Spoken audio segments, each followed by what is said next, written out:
Hello, or should I say Burrada, from the Royal Welsh Show here in Builth, Wales.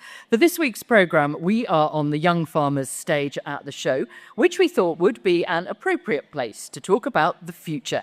What is the best use of land here in Wales? It is a massive question. So to discuss it, we've assembled an impressive panel.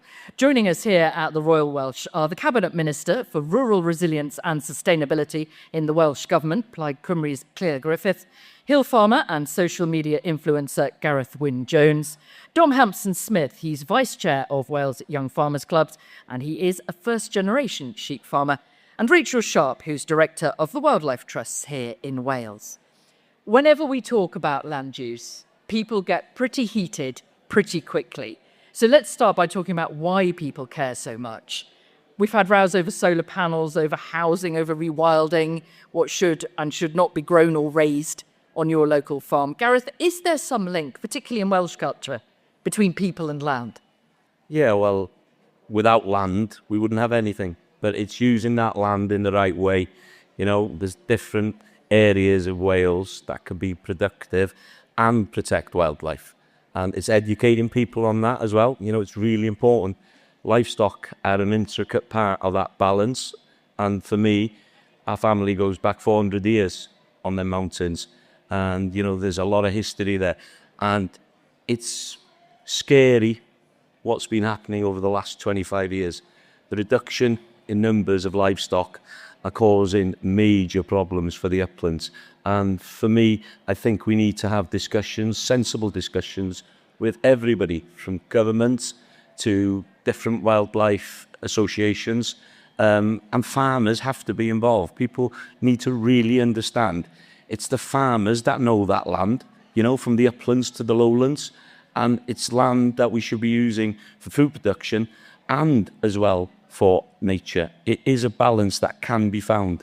But Rachel, it is difficult, isn't it, to find that balance? Because what you might advocate for giving nature more room means fewer animals for Gareth to raise. I don't see that at all. Actually, we need to keep those people on the land. We need to keep those families in those communities, keeping those communities going, because they are the backbone of rural Wales. What we need is to make sure that there's a good livelihood for those families, and particularly for the young generation. You know, they are looking forward to a very uncertain future. We need to give clarity to that. And the Wildlife Trust, we're really now working at how do we get more financing to farmers? How do we pay for all those things that, you know, society is going to need farmers more and more. We're going to need that land managed to hold back flood waters, to bring on that water in periods of drought like we're experiencing now, cleaning that water, cleaning our air. Those are all societal needs that are only growing. That can couple in with food production. They're not in juxtapositions. It's just let's maximise the profit from food productions. Let's get that piece right. There's a lot of issues there. Let's get that real attraction for young people coming in and staying in. Those new ideas, and give that young generation a real foothold here into the future. Dom, you are exactly what Rachel's talking about. You weren't in farming, your parents aren't in farming. You've chosen to come in. So let's talk firstly about why. For me, getting into farming was a bit more of an accident than a plan. I wanted to be a vet originally, and that's how I sort of fell into the agricultural industry. So that is probably one of the best happy accidents I've had. We farm the land in a way that is productive for us as farmers, to obviously produce food for the nation, and that is massively important. But that is only sustainable if nature is looked after. It's just very difficult to find that fine line between giving back to nature and allowing that to thrive and producing a high quality product that we can do here in Wales. Minister, how does the government help other than by trying to pay for this? Well, it is that balance, I think, isn't it? You know, and money does talk very often when it comes to sort of supporting certain priorities. But, you know, you look at planning rules, you look at the energy piece, you mentioned solar panels, you know, you look at industry and the contribution that other sectors play as well. And I think there's a whole cross-government piece of work really that needs to be pursued in order to make sure that we cover all of those bases. But as far as I'm concerned, it is about allowing nature and farming to coexist. Now that'll, the balance will look a bit different in different contexts, different farming models, different landscapes as well. But it's allowing a family farm to function in a way that is sustainable economically whilst producing the food that we need, but also in a way that doesn't cause problems further down the line. Because if you do damage the ecosystem, then you're damaging your own business model eventually, because we all depend on the same ecosystem services, some of which farmers can harness to produce food, some of which farmers can be encouraged to harness for wider societal gain. I'm aware we haven't really answered the question about the link, particularly culturally, between Welsh people and the land here in Wales. Am I being hopelessly romantic? No, I think, the land is a big, big part of our identity. It's who we are as a nation, the valleys, the mountains. When people think of Wales, this is what they think about. But I would say, that the key element, that's the glue that holds all of that together, is our family farm here in Wales. Economically, they are the backbone of our rural communities. Socially, they are the beating heart of those rural communities. Culturally, they play a huge, huge part in who we are as a nation. Linguistically, in terms of the Welsh language, the farming is the most Welsh language industry that we have of all industries across the country. So when we talk about investing in farming, we're not just talking about food or the environment. We're talking about family. We're talking about people. We're talking about communities. It's much, much more than that. But we're also talking about a really difficult business to be in. Gareth, be honest, without all the other things that you do, all the diversifications, all the social media, would your hill farm make money? Yeah, most probably be profitable, but it'd be, etching a living. And a lot of farmers, in that situation are on less than minimum wage. The hours these people put into what they do is unbelievable. And that's as well a detriment to the supermarkets who keep pushing the prices down. And cheap food comes at a cost to the environment, it comes at a cost to people. But I'd like to say as well, look around you in Wales at the moment. Wales is burning, okay, from the north to the south. And I do blame a lot of this on government policies over the last years. They have reduced the number of livestock on our uplands. They've managed them poorly. And, we've got a new government here in charge. We're going to have arguments. We're going to have disagreements. But we have to find a solution. And I think, grazing these places with sheep, cattle, and, of course, the Carneddau ponies, which go back to the Celtic times, protecting them because they are part of ancient Welsh living history. But we need these animals to graze these areas, and we wouldn't have some of this vegetation and the problems we have. And this is part of a big argument, but more widely in the country, but particularly here in Wales, about leaving a fuel load, so that particularly when we have this long, dry spell, there's too much available to burn and the fires are worse and go on for longer. Rachel? I think it's a bit more complex than that. The other thing we can really be doing is re-wetting our uplands. And in doing that, we have these multiple benefits, but it also helps stay off those fires as well. So let's start really using, we call them nature-based solutions, but basically climate change is just, in essence, Mother Nature getting really annoyed. She's trying to find a balance. And actually, when you look at nature, she's the most cost-effective way of resolving some of these issues.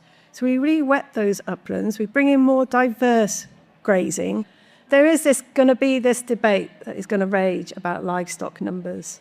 It's not the cause of the wildfires. It's a multiple factors, Well, it's the cause of the wildfires in our area.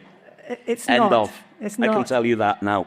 I've seen it. This is what I mean about when you start talking about land use. It very quickly becomes complicated. I live there. Confrontation. I live there. I've seen it. My family's been there for 400 years, and people come and tell me that I don't know what I'm talking about. I totally disagree with you. I know that land is not grazed properly. So when you start hefting, moving animals into the right places, bringing cows, suckle cows into areas where they can graze, ponies, fantastic grazers, just use the tools we've got and we can produce food from some of that. Not the ponies, by the way. The reality is diets are changing. The market is constrained. We are going to get a lot of imports coming in. That's again UK government policy, particularly on trade. So how do we, my first point was about how do we keep people on the land? And I don't think the answer is in more livestock. I think the answer is recognizing that farmers are critical to help battle about the climate crisis that we have and also the nature crisis. But we've got to get the money, and the money is going to start to flow. Dom, how do you view this? We've got such a fantastic countryside here that can produce such high quality produce. I sometimes find it a little bit difficult to understand why we are always so dependent on import. You've only got to look around this showground and see the fantastic stock that we have here. Claire Griffith, it looks like these are things that are going to end up on your desk, both fewer imports, more or less livestock, and how you manage land to minimise wildfires. And livestock has a positive role to play in many respects, because controlled grazing, I think, is good both in terms of production of meat, but also in terms of habitat as well. And I have concerns about the drop in numbers of the suckler herd here in Wales, which is something we need to consider in terms of looking at how you address that. But Rachel is also right. Rewetting some of the uplands can be very positive. Certainly at times of drought, but also in terms of flood mitigation, and it comes back to, again, striking that balance, and there will be different approaches and different answers in different contexts and in different scenarios. So it's being agile and being flexible enough to maybe allow the type of support that's needed in certain contexts, and hopefully the Sustainable Farming Scheme can offer some of that. This is the post-Brexit farming support scheme here in Wales. Up till now, it hasn't attracted huge amounts of farmers. I think it's about half. Well, I spoke to a few who say, can't be bothered, too complicated, they'll move the goalposts. I'm a bit tired of it all. Yeah, 50% of applications coming into the Sustainable Farming Scheme in the very first year, when there's not any track record to show, whether it's successful or not, I think is pretty positive, particularly as well, given that previously there was no funding commitment beyond the next 12 months. Now, that's something we as a government have now addressed in our a commitment of multi-year funding of £1 billion being sunk into the industry over the next 3 years. I think maybe that will send a signal. Let me just move on by quoting a statistic to you. More than 90% of land in Wales is farmed. Agriculture represents less than 1% of the Welsh economy. So if we're being honest, is farming the best use of land? Aren't there parts of this country that would be more use rewetted, rewilded? Come on to the Carnedau. Let me educate you. There's places that are wet enough now that you could sink a quad or a horse. Even in this weather? In this weather. We've got blanket bogs. We've got montane heath. We've got some of the rarest flora and fauna in the country. Why is that? Because that land's been managed by the people that understand it. And I'm telling you, we have a word in Welsh, cnefin, okay? A heft to you. And cnefin means a sense of belonging to an area. So we heft our sheep on a 27,000 open mountain. So every farmer has a piece of that heft. And I believe I've been hefted into that land by my father or by my forefathers. And that's a skill you cannot really buy. It's passed on. We can't lose these youngsters. We need to incentivize them. Yes, we need to look at ways. We're doing some works up there now, with the National Park and the National Trust, where they're putting mounds back to stop the leakage of carbon out of this fantastic area. It's working together. And I'd like to say to Claire as well, I'd love to give him an invitation up to my farm. We bring them sheep off the mountain for the winter so that area can regenerate and regrow. And this is why I'm saying that no mountain's going to be the same. Everything will have different aspects and will need people, livestock, with the ability to farm that land and to produce really healthy, nutritious food. Rachel, from a Wildlife Trust's perspective, are you going to have difficult conversations with people like Gareth and Dom over the next few years about the use of some of the land here in Wales? No, certainly. And, there is an absolute balance that can and will have to be struck, because at the end of the day, the economics are staring us in the face. At the moment, 52% of the land in Wales is a less favourable area. It's really difficult to make a living on that land. And all we're proposing in trying to look at re-wetting the land is actually further farm diversification. Farmers are really adaptive, but we've got to give them certainty of that market. We've got to have certainty going forward. The problem with food in Wales is actually we need to grow more of the food that we eat. You know, everybody probably started off today with either tea or coffee. We can't grow that in here in Wales. However, further diversification, we've got less than 0.1% horticulture, only 3% arable. We have to diversify further. And at the end of the day, if you can have really good livelihoods, then that's going to keep people on the land and keep young people interested. Well, I agree with the need to grow the horticulture sector in Wales, of course, because it's woefully underdeveloped, and we are in the process of developing a national food strategy for Wales, and that will be one element of it. But I think, you know, the discussion around food is critical here, because the food and drink sector in Wales represents £28 billion GVA to the Welsh economy in 2025. That is absolutely astronomical.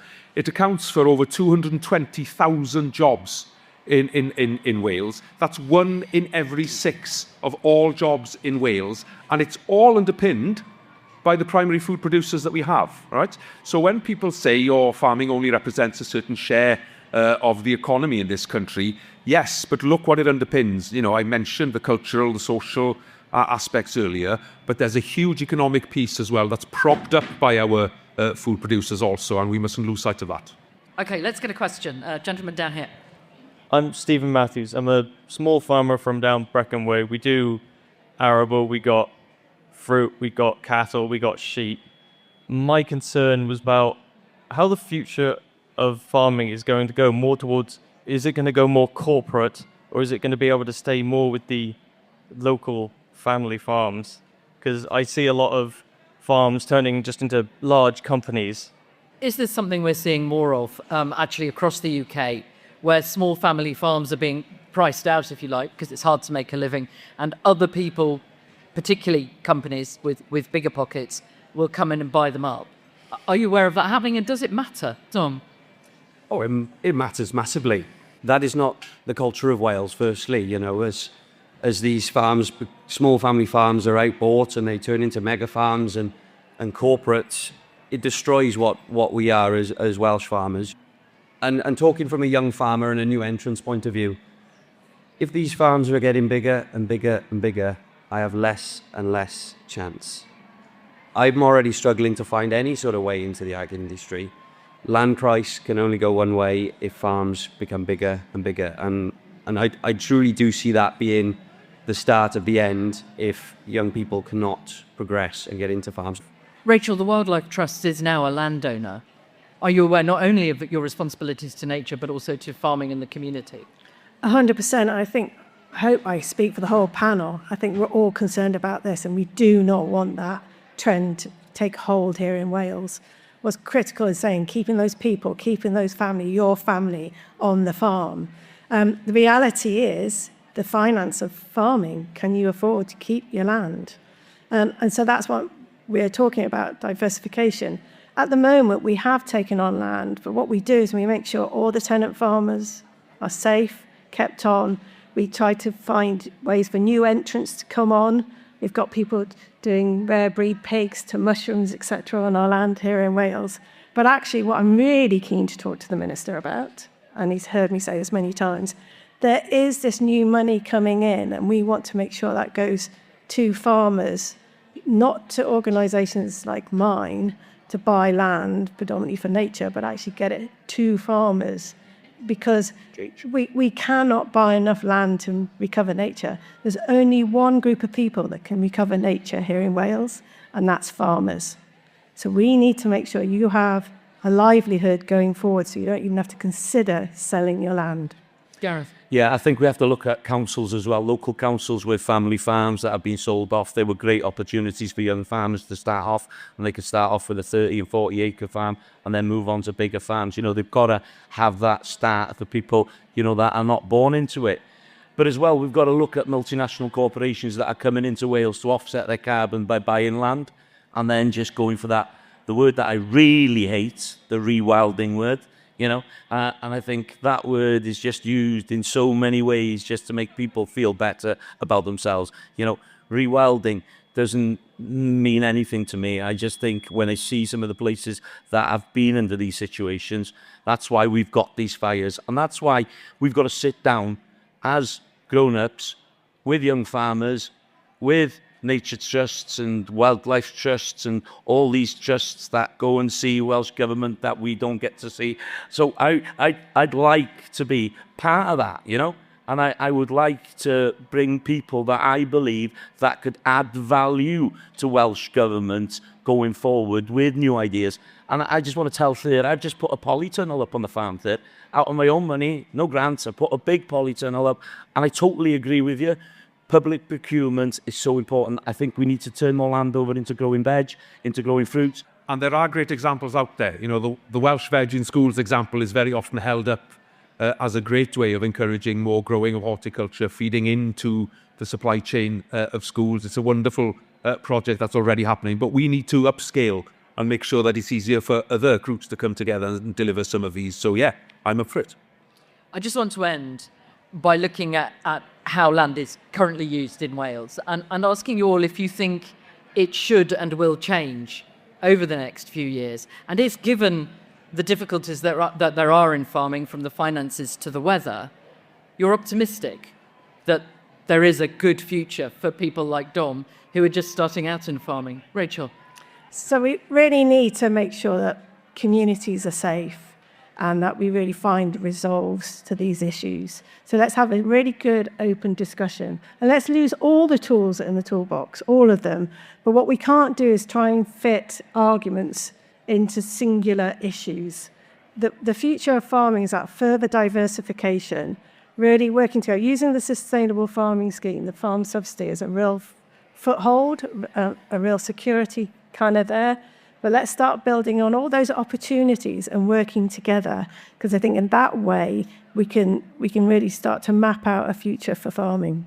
Yeah, I think the use of land will change because the climatic conditions in which farming happens is changing. I think, you know, we will see with prolonged periods of drought as are, manifesting themselves now and will continue to do so increasingly moving into the future, that farmers will have to plant crops, that bring different qualities, deeper roots so that they're more drought resistant. But the other side of the coin as well is we will see increased flooding, where we'll see productive land underwater maybe for weeks on end, and that in itself will drive a different approach. So it's an evolutionary piece, and we need to support the industry in that transition, because not only do we still need to retain food production, but we also need to do so in a way that doesn't make these climate change problems even worse.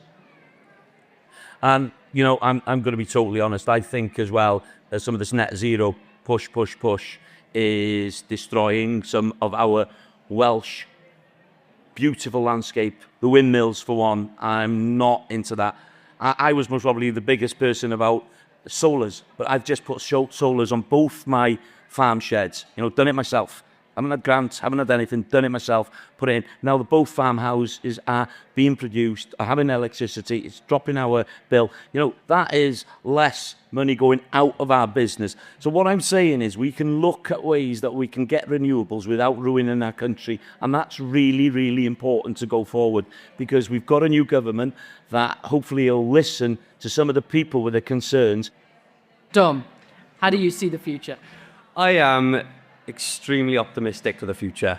I believe the young farmers and young people getting into agriculture are going to be what really sets us off. They're going to be the most diverse range of people with the best set of ideas, and that is why they are the most important people to be listening to. Given the opportunity, we will thrive and keep agriculture in Wales a stronghold. Well, thank you all very much indeed for joining us. That's Dominic Hampson-Smith. He's Vice Chair of Wales Young Farmers Clubs, Hill Farmer and social media influencer Gareth Wyn-Jones, Rachel Sharp, who's Director of the Wildlife Trusts here in Wales, and the Cabinet Minister for Rural Resilience and Sustainability in the Welsh Government, Clea Griffith. And that's it from us. I'm Charlotte Smith. The producer is Beatrice Fenton, and Farming Today is a BBC Audio Bristol production.